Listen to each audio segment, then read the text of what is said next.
接见花木里，大家好。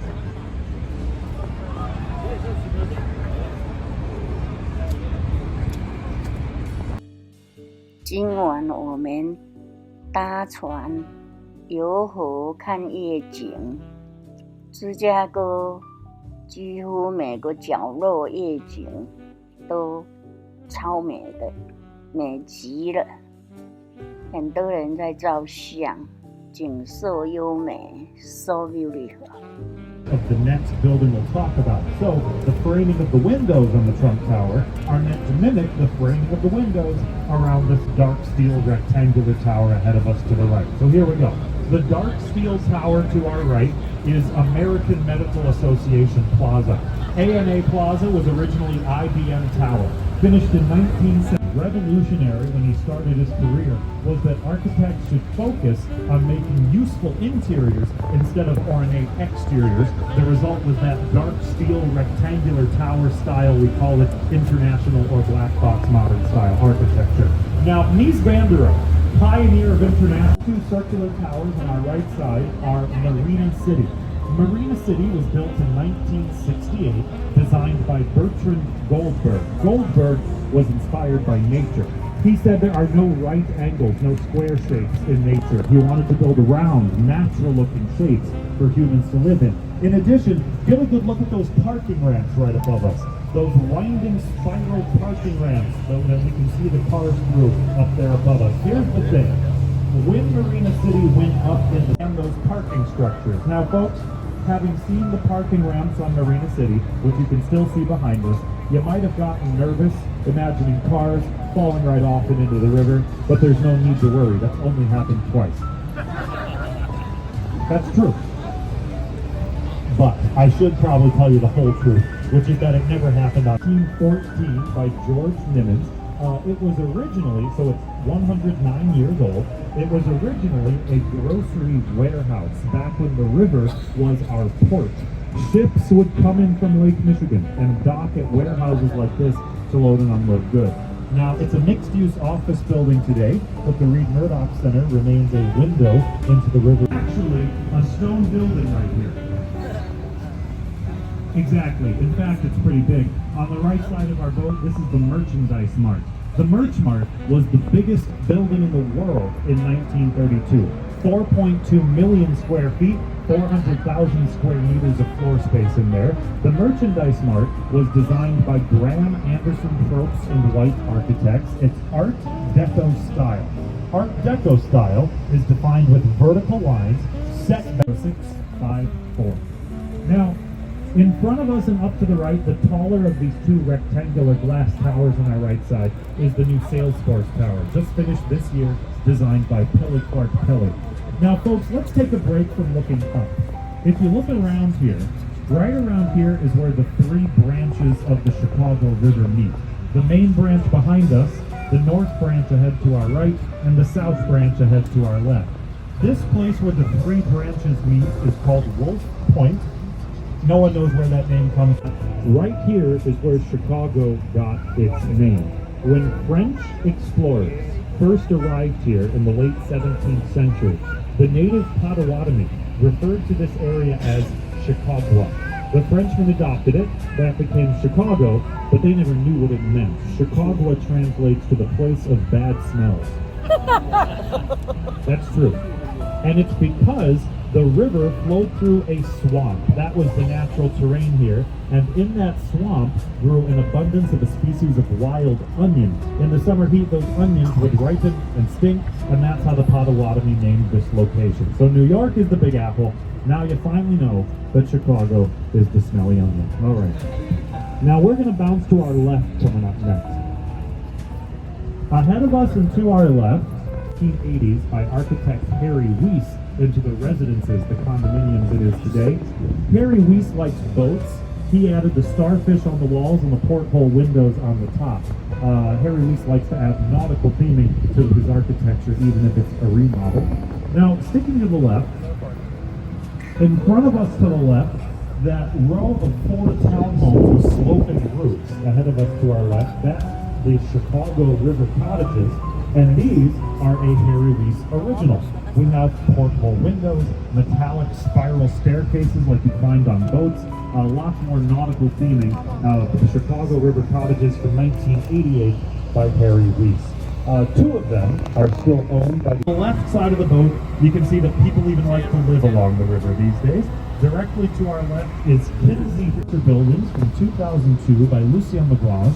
They are entirely residential, and they were Chicago's first examples of European industrial style, which is defined as appearing incomplete or under construction, even though they are complete. Now, in front of us and to the right, beyond the trees, there is a blue glass tower with concrete corners framing the height of the building. Blue glass with concrete corners ahead of us and up to the right. That's the Montgomery, only the main tenant today. The original giant building ahead of us to the right is from 1912 by Schmidt, Garden, Martin, just like the old headquarters. It's over a quarter-mile long, and it was the main warehouse in Montgomery Wards. Now, after this bridge, it's from 1893 by Augustus St. Gaudens. Technically, it's a replica from the 1920s. Now, one last thing about the old warehouse to our right. When Montgomery Wards finally went out of business in 2002, portions of this old warehouse were abandoned until 2004. When Groupon moved in, Goose Island, exactly, that's Goose Island behind us. Now, if you've seen Goose Island beer around town, they are a Chicago-founded company named after Goose Island, but they've never brewed beer on the island itself, just made a good name for a brewery. The island earned its name from 100 years ago. A population of Irish immigrants liked to raise geese on the island. The geese made a ruckus, people started calling it Goose Island, and the name stuck. All right, at this point, folks, I'm going to shift gears and talk about Chicago history. Ooh. Sorry. Geese on the left. I love seeing a good flossy geese. Okay. The city of Chicago began to exist. Those new settlers used those Potawatomi trails to get in and out of town, and those trails evolved into the diagonal streets in the city today. Can anyone name me a diagonal street in Chicago? Allston. Milwaukee Avenue's one. Elston, I think I heard. Lincoln Avenue, Vincennes Avenue, Chicago, Jean-Baptiste Point du Sable. Du Sable was a French-speaking man of African descent who came here from Haiti. He built a log cabin trading post, speculating that this place, the Chicago River, would be a great place to capitalize on the fur trade between French explorers and the Potawatomi. DuSable built that trading post right where we started the tour, the north bank of the main branch of the river 240 years ago. 20 years after DuSable built that trading post, the United States had gained control of the land and built Fort Dearborn. Fort Dearborn was the U.S. government's first presence here, a wooden military outpost, and as such, Fort Dearborn is represented by a piece of a symbol of the city of Chicago, with a population of 300,000 people, reaches its second star on the flag. Legend has it, one Mrs. Catherine O'Leary went out to milk her cow, Daisy, in the barn on her property. Daisy the cow got startled, knocked over the lantern in the barn, and a third of the city burned to the ground. That is the legend of Mrs. O'Leary's cow, how the Great Chicago Fire began. And like all good legends, there's a curse of the world. And the cities of the young United States, eager to prove themselves as real global cities, lobbied Congress to be selected as the host. Chicago, needing to prove we were back and better than ever from after our fire, sent our most confident, longest-winded, most abrasive politicians to Washington. They were up against lobbyists from New York, Pittsburgh, Baltimore, St. Louis, and Washington, D.C. itself. But what was special about our guys is that not in the last remaining original building from those fairgrounds.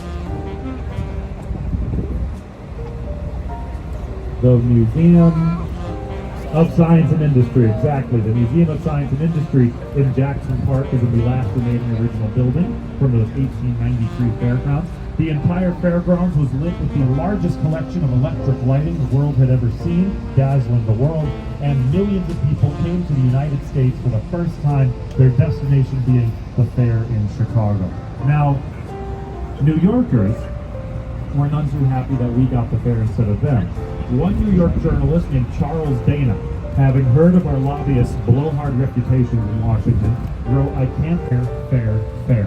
Fort Fire, fair, 4 stars on the flag." Now, in 2016, when the Chicago Cubs won the World Series of Major League Baseball, some of the Cubs fans thought we should add a 5th star to the flag for their victory. It would have given us a 5th F, Fort Fire, fair, finally, but precedent has been established by then that we did not add stars for any of our teams winning championships. The Cubs didn't get a star just because they took the longest to do it. So still only 4 stars on the flag, maybe someday a 5th, but not yet. All right, folks. Want to warn everyone, the captain might have to blow the horn in a moment, but be sure to enjoy the beautiful view down the river to our left, as we cross over Wolf Point. I'll get back to architecture in just a moment.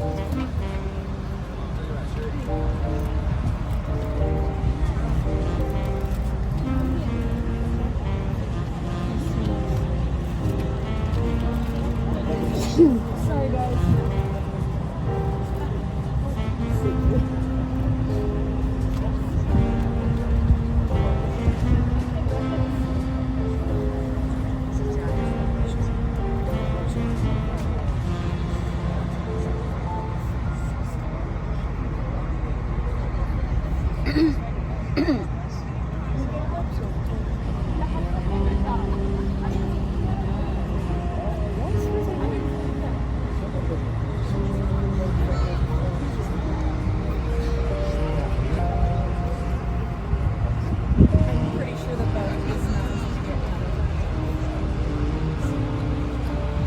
All right, folks, it's time for me to continue. A lot of you have been wanting me to talk about this one, and now I'm finding Tanks on Tracks is shifted against the boat again to balance it out.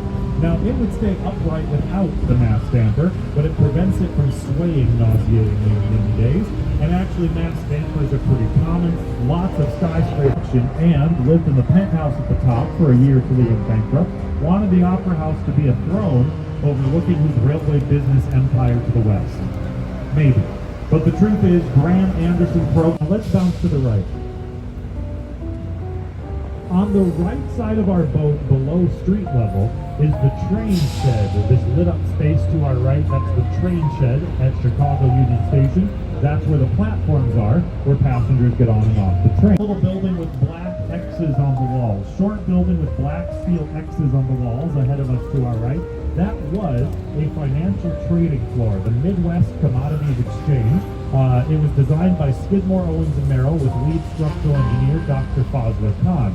Now, these tubular X's were developed by Dr. Fazler Khan to support the roof using the walls and thus avoid using pillars inside, which would have caused obstruction across the trading floor. It was an important innovation in architectural engineering, and today it's both a bakery and a gym.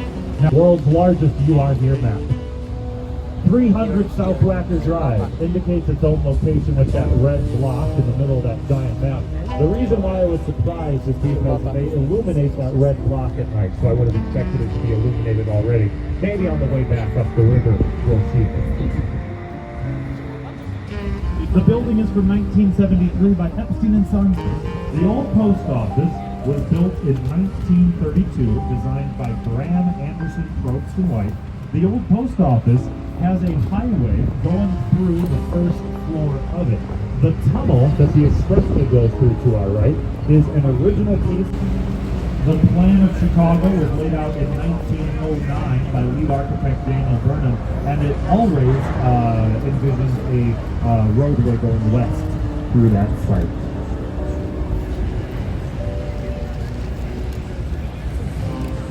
All right, so moving on. The old post office is our central location for nationwide shipping. Up to the late 20th century, all those catalog orders were going through the biggest post office in the world that we just sailed by. Now, for the young folks on the boat, a catalog is, if you imagine Amazon.com printed as a book. It would somehow get into your mailbox. Or the old post office is a mixed-use office building with an elaborate rooftop garden today. All right, let's look to our left. Folks, I love going by this building at night because look at that curvy concrete building look through that big. Goldberg had two major philosophies when it came to residential architecture. Number one, curvy, natural-looking shapes. Number two, community space within the building. So that a winding atrium under the skylight, they call it an indoor park. It's over an acre of shared common space in there, all because Goldberg believed that residential buildings should allow for the formation of communities within them. So he liked to design community space in them. Now let's look to the right. On the right side of our boat, there's a shopping center. In the distance, directly to our right, there's a shopping center. And look directly to our right, way beyond is being pushed into place in the station. But also, to the right and a bit behind us, there's that radio tower in between the Whole Foods and the DSW signs. Let's talk about the fire. The Great Chicago Fire began at 9:30 p.m., populated mostly with German and Irish immigrants. Now, the fire quickly spread east, all the way to the lake, about a mile to our right, left. And over the next 36 hours, the fire spread north. From the evening of October 8th to the morning of October 10th, the fire burned a swath of land, a half-mile wide and 4 miles long along the lakefront, from Roosevelt Road right behind us, way up to Fullerton Avenue on the north side. At the end of those 36 hours, 300 people had been killed, 100,000 left homeless, 3 square miles of the city burnt to rubble, and despite how devastating it was, fire that night. But the story blaming the fire on Mrs. O'Leary was invented by a reporter while the flames were still burning, knowing that scapegoating an Irish immigrant family like them would sell papers. Now, at this point you might think, well, Bobby, that does sound cruel, but you just told us that the fire...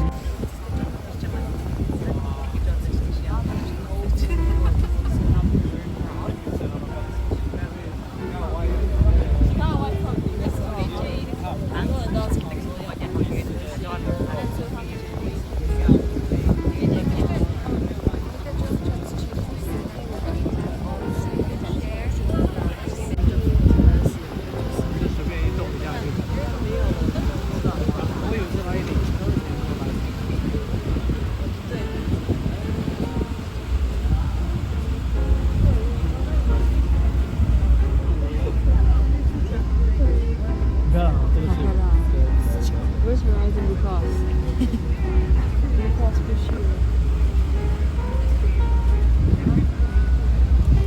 这视野真的是很漂亮，我在手给他聊。我的德文车里是那种他的名字。对对，我刚刚问那个，对，臭，为什么叫这个蜥蜴？因为那个 Indian 还是哪谁呀？就是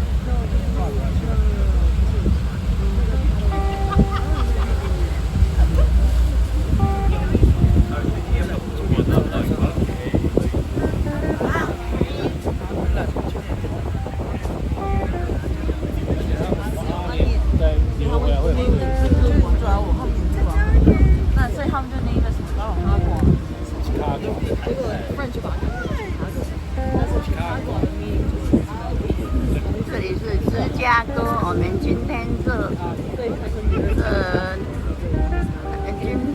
搭船在海上游船游海了。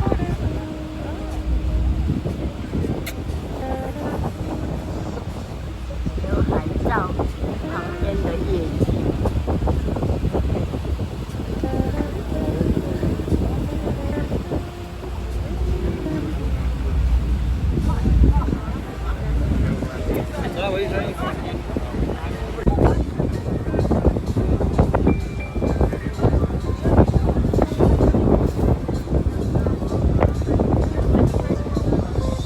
这里是芝加哥，一个溪里。我们今天搭游轮在海上游海，照夜景，好漂亮的夜景。